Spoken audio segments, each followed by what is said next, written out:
अस्सलाम वालेकुम जी, good morning. Hello. Hello, अस्सलाम वालेकुम। वालेकुम अस्सलाम। जी, कौन भाई बात कर रहे हैं, कहाँ से? जी, रावलपिंडी से चिरागुद्दीन वाना बोल रहा हूँ जी। अच्छा जी, क्या कहना चाहेंगे?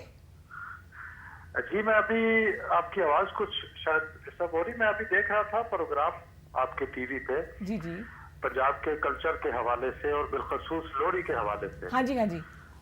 तो बहुत अच्छी काविश है और आपको इस चीज पे मुबारकबाद भी देता हूँ मैं पंजाब सेवक समाज के चेयरमैन की हैसियत से भी, पूरी तंजीम की तरफ से भी, कि जी ये पंजाब का जो कल्चर है और हमारे जो रवायती फेस्टिवल हैं जिन्हें नजरअंदाज कर दिया गया था, वो दोबारा जो है आपने एक अच्छी काविश की उनको नई नस्ल के सामने लाने के लिए। जी, बहुत तो शुक्रिया। यकीनन मुबारकबाद के मुस्तहिक है, क्योंकि ये त्यौहार जो है वो हमारी रवायतों के अमीन है।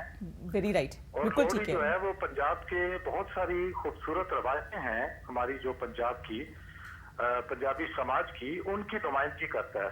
बिल्कुल सही। और इस त्यौहार को नई नस्ल तक इसकी रवायतों को पहुंचाने में आपका जो हिस्सा है उसके लिए हम आपको मुबारकबाद देते हैं। बहुत शुक्रिया, थैंक यू जी।